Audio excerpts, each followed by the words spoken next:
Assalamualaikum. Waalaikumsalam warahmatullahi wabarakatuh. Sebelumnya kenalin nama aku Laili Muflihatul Villa. Kalau di luar tuh biasanya dipanggil Laili, kalau di rumah Villa. Tarbiyatul Umamul Am, biasa dipanggil Aam.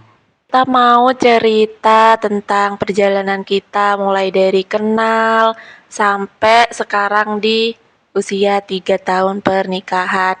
Apa aja sih tantangannya sebagai pasangan muda yang dulu tuh kenalnya lewat ta'aruf gitu, tantangannya apa aja, terus pengalaman kita selama pernikahan nih apa aja. Sebelumnya nih aku mau tanya kepada abang, kenapa dulu dalam mencari pasangan itu lebih memilih prosesnya lewat ta'aruf? Pernah ada pengalaman melalui jalur-jalur non ta'aruf ya bisa dibilang pacaran lah. Dan ternyata nggak works nih. Udah kenalan setahun, 2 tahun, ya nggak ada jaminan. Kalau kita memang benar-benar udah kenal, udah siap lanjut ke tahap yang selanjutnya. Bahkan menurutku lebih banyak buang-buang waktunya daripada maslahatnya. Jadi kenapa akhirnya aku memutuskan untuk ta'aruf, yaitu karena aku merasa emang aku udah siap. Kemudian yang kedua, aku nggak mau buang-buang waktu lagi buat sekedar kenal, sekedar ini itu, tapi tujuannya nggak jelas. Kalau aku sendiri emang sebelumnya tuh belum pernah pacaran ya. Jadi emang dari dulu tuh kayak kepinginnya cari pasangan tuh lewat jalan ta'aruf gitu loh guys. Kenapa aku nggak pingin pacaran? Sama sekali nggak tertarik sih buat pacaran. Karena menurutku ya emang buang-buang waktu. Kenapa aku nggak fokus aja buat berkarir, belajar. Pacaran itu menurutku yang terlihat itu cuma topengnya doang. Jadi yang baik-baiknya. Terus kita ketemu kan dalam keadaan yang emang taruhlah kita mau jalan-jalan atau apa. Jadi ketemunya itu pas posisi happy. Jadi yang terlihat itu ya sisi yang baik-baiknya aja. Beda ketika ta'aruf. Kita kan nggak ada apa ya. Sebelumnya kan kita menjalani ta'aruf itu belum ada perasaan. Jadi secara penilaian kita bisa lebih objektif. Jadi poin-poin apa aja yang jadi pertimbangan kita, kemudian poin-poin apa yang menjadi concern kita nanti nih di pernikahan. Kita nggak mau dapat pasangan yang seperti ini, kita maunya dapat yang seperti ini, berhubung kita masih belum ada perasaan. Semisal pun kita memang nggak cocok, kita lebih mudah untuk meninggalkannya. Beda kalau udah pacaran nih, ibaratnya kita itu udah terlanjur sayang, udah terlanjur seneng. Ketika kita melihat jelek-jeleknya, kita itu masih mikir, ah nanti juga bisa berubah. Toh aku sebagai laki-laki nanti juga bisa mendidiknya, membawanya lebih baik. Belum tentu kita yang bisa mewarnai dia, bisa jadi dia yang malah mewarnai kita. Nah itu, jadi aku nggak mau ambil resiko ya. Jadi aku lebih memilih ta'aruf karena aku bisa lebih objektif dalam menilai. Seperti itu sih. Tapi bang kan ada yang bilang atau banyak ya bahkan yang bilang kalau ta'aruf itu kayak ibaratnya beli kucing dalam karung gitu. Itu menurut kamu gimana sih? Kalau menurut aku pribadi tergantung ya. Kalau misalnya kita cuma FOMO, ikut-ikutan taruhlah selebgram lah atau apalah yang tiba-tiba deket, tiba-tiba nikah, ya repot. Karena dalam ta'aruf pun kita juga harus punya filter ya. Jadi ta'aruf nggak sembarang ta'aruf. Kan kebanyakan bilangnya ta'aruf tapi masih sering chatting-chattingan, masih sering berduaan di medsos taruhlah sekarang ya. Jadi kalau menurutku ta'aruf yang seharusnya itu ya baik di dunia nyata maupun dunia maya, ya di situ harus ada pihak ketiga. Ya, kalau enggak penilaiannya jadi berubah. Yang pertama, kalau nggak ada pihak ketiga, kita itu mungkin chatnya itu sesuatu yang nggak penting. Kadang tanya-tanya, apalah, tapi kalau misalnya ada pihak ketiga, taruhlah orang tua, itu kan kita jadi sungkan kalau misalnya cuma sekedar chat yang nggak berguna. Itu, jadi yang pertama ya hindari bertemu cuma berdua-duaan. Nah itu apa bedanya sama pacaran? Ta'aruf itu kan kita waktu perkenalannya relatif singkat. Nah, ketika kita sekarang sudah menikah, kira-kira poin penting apa yang dulu kamu tanyakan sehingga kamu bersyukur sekarang nih? Alhamdulillah aku udah tanyakan hal tersebut ketika sebelum menikah, sehingga sekarang ya apa yang kamu rasakan gitu lah. Kalau dulu pas ta'aruf itu tentunya kayak menyamakan visi ya. Kamu menikah nih buat apa sih? Tujuan menikah nih buat apa sih? Karena ada beberapa orang yang tujuannya nikah mau punya anak, terus apa lagi ya Bang ya? Nikah buat seneng-seneng, happy-happy gitu-gitu. Nah, kalau tujuannya kayak punya anak, terus nanti semisal kita nggak dikarui anak, nah itu kan bakalan jadi masalah gitu loh. Terus kalau untuk tujuannya nih mau happy-happy sama pasangan, mau jalan-jalan ke sana ke sini, nikah tuh nggak jamin nggak se-happy itu. Banyak apa gelombang-gelombangnya gitu-gitu. Terus setelah menyamakan visi ya terkait keuangan ya kali ya Bang ya. Penting banget. Pengelolaan keuangannya itu gimana? Soalnya habis nikah tuh banyak banget ya kebutuhan kita, biaya yang dikeluarkan itu banyak, bener-bener harus bisa manage keuangan sih. Kalau dari aku pribadi sih, dari ta'aruf yang singkat ya, mungkin lebih ke banyak ini ya, banyak kagetnya mungkin ya. Oh ternyata menikah itu nggak semudah itu ya. Dulu kan aku mikir ketika nikah nanti mau kan katanya nikah itu menyempurnakan separuh agama. Jadi setelah menikah tinggal separuhnya lagi. Nah itu aku dulu mikirnya lah udah nikah alhamdulillah tinggal separuhnya aja beres. Dan dulu aku juga mikir nikah kok bisa dibilang ibadah ya padahal nikah kan ya enak. Dalam pandanganku nikah itu ya kita punya partner seumur hidup, mau sholat udah punya makmum, mau ngobrol udah punya temen, mau jalan-jalan udah punya partner. Jadi pikiranku secetek itu dulu. Tapi ketika menikah, ternyata ya memang benar menikah itu ibadah. Di mana-mana ibadah itu nggak ada yang mudah ya. Apalagi pernikahan. Kalau sholat kita taruhlah paling khusyuk itu 5 menit, 10 menit. Puasa juga sehari. Tapi menikah ya mulai akad sampai nanti akhir hayat ya. Ya mudah-mudahan. Amin. Kemudian kesulitan ketika pasca menikah ya. Lebih ke pengenalan karakter. Kalau dulu ketika ta'aruf kan kita jarang ngobrol kan, lebih ke tanya tujuan menikah, visi misi pernikahan dan lain sebagainya. Cuma secara karakter, secara pribadi ya belum begitu kelihatan. Waktu dia marah kayak gimana, waktu dia ngambek kayak gimana. Nah, itu yang kadang aku agak kesulitan untuk beradaptasi di awal. Oh, ternyata gini ya, ternyata gitu ya. Tapi seiring berjalannya waktu, ya masing-masing saling introspeksi ya. Ya alhamdulillah aman. Nah, kalau dari kamu sendiri? Sama sih kayak pengenalan karakter juga. Mungkin sebelum nikah tuh kayak terlalu idealis gitu ya. Kayak ekspektasinya tuh tinggi banget. Nanti kalau terkait kayak pengenalan, bisa lah kita kondisikan. Nanti kalau ada masalah ya kita bisa sabar. Tapi nggak segampang itu. Apalagi di 3 bulan, sebulan pertama ya Bang, itu bener-bener kayak, ya ampun roller coasternya itu loh.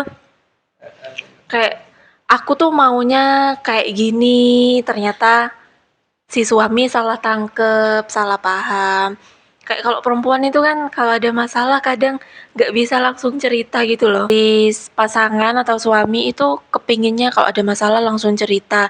Tapi aku sendiri bisa gitu loh langsung cerita. Kalau langsung cerita tuh kayak langsung pengen nangis gitu loh.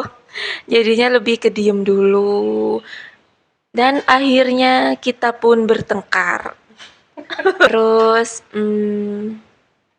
apa ya Bang? Terkait ini juga awal-awal itu pengelolaan keuangan. Hmm, Yang pertama kan kayak dipegang aku semua, jadi aku tinggal ngasihkan kebutuhan kita berapa, terus intinya Ya, bolak-balik kayak gitulah, yang dipegang aku mm. dulu ternyata kok kurang words, terus dipegang kamu.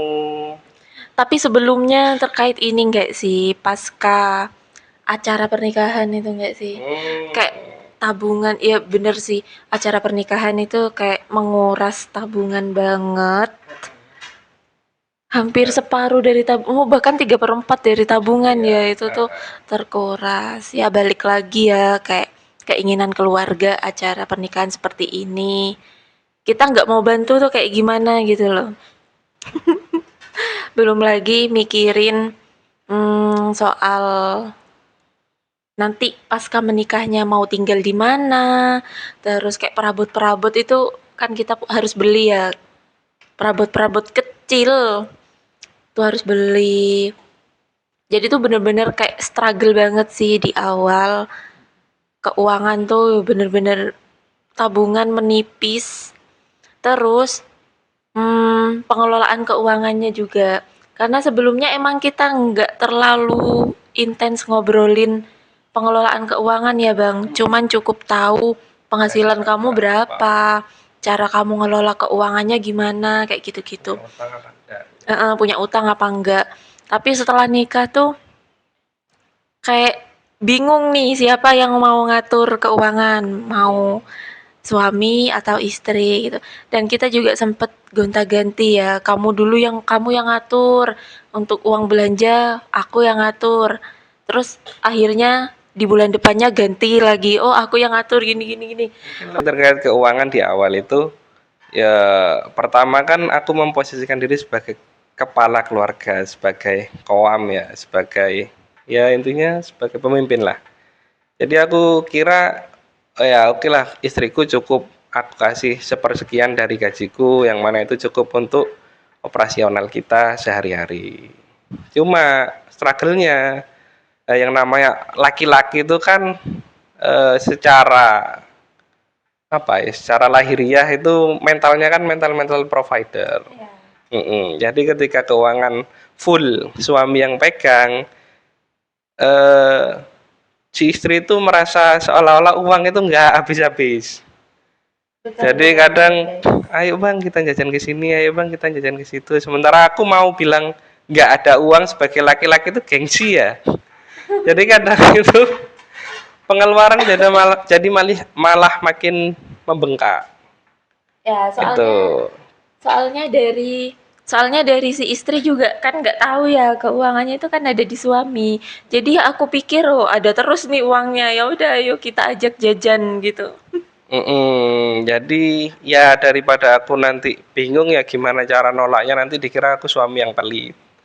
Jadi karena itulah kita diskusi lagi gimana kalau emang keuangan itu kamu yang pegang, aku cukup megang berapa lah untuk operasional berangkat kerja dan lain sebagainya. Jadi sisanya kamu aja yang ngelola. Itu. Kalau dari aku kesulitannya itu sih. Kalau dari kamu sendiri. Kalau dari aku sendiri kesulitannya adalah mempertanggungjawabkan uang yang udah dikasih sama suami itu. Jadi ya mungkin minusnya kalau dipegang suami kayak kita tuh minta-minta terus ya, ayo bang kesini, ayo bang kesana jajan yuk gini-gini.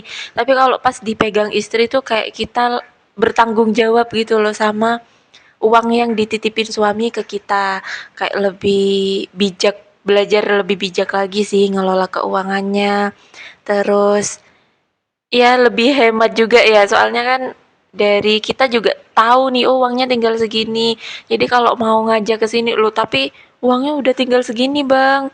Ya udahlah janganlah, jadi lebih ngempet gitu sih. Nah enaknya, jadi kan dari sisi istri langsung sudah sadar sendiri kan. Jadi kita sebagai suami nggak perlu ngelarang, nggak punya uang atau gimana. Jadi dari si istri udah bisa ngerem. Jadi aku tinggal oh ya udah gitu. Jadi kan nggak ada penolakan dari aku kan. Seperti itu sih enaknya. Ya. Cuma ndak enaknya dari sisi suami ketika sometimes aku cuma make sure nih uangnya cukup nggak. Aku cuma tanya uangnya sisa berapa. Nah dari sisi istri mungkin menangkapnya kayak dikontrol gitu ya. kayak di audit mungkin perasaannya. Jadi kadang nangkepnya salah, dikira aku uangnya ditanyain uangnya kemana aja gini-gini. Padahal kan aku cuma tanya uangnya sisa berapa, itu cuma memastikan uang yang aku kasih masih cukup nggak. Kira-kira kalau emang kurang ya gimana caranya aku nyari sumber penghasilan lagi. Itu kadang ya itu minusnya ketika suami tanya tentang keuangan, kadang ditanggapi lain sama istri. Iya, iya, iya. Itu sih. Ya, emang ini ya agak sensitif ya. Istri. Tapi ya kita harus belajar juga sih kayak dari sisi istri kalau pegang keuangan tuh ya emang benar-benar harus mempertanggungjawabkan ya. Ibaratnya kalau di perusahaan itu kayak bendaharanya gitu ya Bang. Kayak terkait keuangan ya harus kita komunikasikan. Ini uangnya ke sini ke sini. Jadi tuh jalannya kayak lebih enak. Terus planning ke depannya budgetingnya tuh juga lebih enak sih. Terus ini Bang, kan ada tuh statement orang-orang yang bilang kalau uang suami itu uang istri. Jadi ketika suami gajian, itu full dikasihkan ke istri. Nah, itu menurut kamu gimana dari point of view-nya laki-laki? Kalau menurut aku statement tersebut nggak 100% salah, juga nggak 100% benar. Kenapa aku bisa bilang seperti itu? Aku bilang benar kenapa? Karena memang dari rezeki yang diterima oleh suami itu ada bagian istri di dalamnya. Itu. Jadi ada benernya kalau misalnya uang suami itu uang istri, karena di dalam rezeki yang suami terima ada hak istri di dalamnya. Sedangkan uang istri ya uang istri, karena memang nggak ada hak sama sekali untuk suami terkait uang yang dimiliki oleh istri. Tapi kalau misalnya 100% uang suami itu uang istri ya aku nggak setuju lah. Jadi ya memang suami itu wajib menafkahi ya sandang, pangan, papan selama itu sudah terpenuhi seluruhnya. Ya sisa uangnya ya bisa suami gunakan karena suami kan tanggung jawabnya nggak cuma sama istri. Bisa juga kalau misal adik-adik, mungkin orang tua kesusahan ya kita kan harus bantu, ya nggak lucu kalau misalnya kita mau bantu saudara atau bantu orang tua masih izin sama istri. Nah, itu koamnya di mana? Jadi dalam artian bukan berarti ketika suami ngasih uang ke orang tuanya atau kemana itu tanpa sepengetahuan istri ya, bukan begitu, nanti takutnya salah paham. Cuma sekedar menginformasikan, sayang ini aku tadi ngasih sekian sekian sekian. Jadi nanti istri juga nggak overthinking nih, ini suamiku gajinya sekian, yang dikasihkan ke aku sekian, terus sisanya kemana? Nah itu loh. Jadi fungsinya komunikasi itu di sana. Jadi memberitahukan itu bukan berarti izin ke istri, tapi menginformasikan supaya dia nggak kepikiran kemana-mana. Kita akhirnya memutuskan untuk oke lah kita buat budgeting dulu nih. Buat budgeting kita buat spreadsheet juga. Jadi kalau misalnya aku mau ngecek keuangan, aku tinggal buka spreadsheet, jadi nggak perlu lagi tanya ke kamu, sehingga masalah terkait perasaan dicurigai atau dikontrol itu hilang dari sisi istri. Ya mungkin solusinya seperti itu ya dari keuangan keluarga kita ya. Terus tiap tiap pengeluaran apapun itu kita catat sih awal-awal. Emang perlu yang namanya budgeting itu dalam keuangan rumah tangga. Kayak bulan depan itu kita ada tagihan apa enggak? Ya dahulukan kita bayar tagihan dulu. Terus terkait rumah tangga, kebutuhan rumah tangga ya meliputi kayak belanja bulanan, belanja harian atau belanja mingguan. Yaitu kalau bisa ditentukan di awal ya, Bang. Jadi kita lebih tahu gitu loh uang kita tuh nanti bakal ke ini, ke ini. Jadi udah ada posnya masing-masing gitu loh. Terus ya jangan lupa juga sisihkan di awal buat tabungan. Harus kalian tuh setelah nikah, kalian tuh wajib banget sih punya tabungan. Kalau nggak punya tabungan tuh rasanya pusing. Kalau ada apa-apa tuh kayak, oh ya gimana ya, masa mau pinjem nih? Ya, itu sih. Terus, apa? Oh ya, terkait tabungan, kalau bisa kalian bikin target kalian tuh tahun ini tuh pengen nabungnya berapa. Jadi kalian bagi itu udah 12 bulan. Berarti tiap bulannya nanti harus nabung berapa. Jadi jangan sisihkan uang tabungan itu di akhir atau sisa gaji gitu ya, Bang. Karena Kebanyakan kalau nggak ada sisa. soalnya kebanyakan kalau nunggu sisa gaji itu bakalan gagal sih nabungnya. Mm, ya. Cuma yang harus digarisbawahi sebelum kita memutuskan untuk menabung, yang pasti selesaikan dulu. Terutama kalau misalnya punya utang, punya tagihan, itu nomor awal, nomor pertama yang harus kita buatkan posnya dalam budgeting, yaitu kewajiban kita. Hutang, kemudian kalau misalnya punya arisan ya arisan. Nah, setelah itu baru kita pecah ke kebutuhan-kebutuhan pokok harian kita selama sebulan. Salah ding. Apa tabungannya dulu ya? Tabungannya dulu.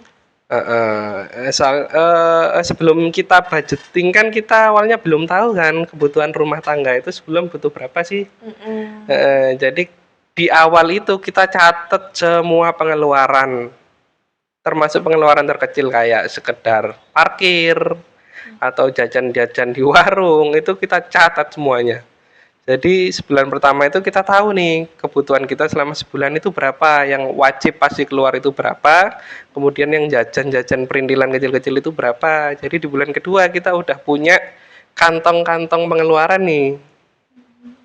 Nah, itu ketika kita udah tahu kantong-kantong pengeluarannya, otomatis kan kita tahu nih sisa uang kita berapa. Nah, itu yang bisa kita jadikan patokan buat mengestimasikan tabungan kita per bulan itu wajib savingnya berapa. Iya.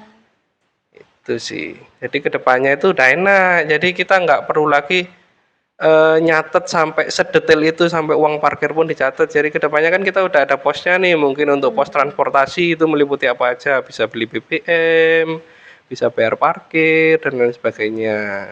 Terus Ya. mau nggak mau juga ini ya Bang, mau nggak mau ya uang yang udah kita budgetkan itu ya keluarnya ya udah harus segitu gitu.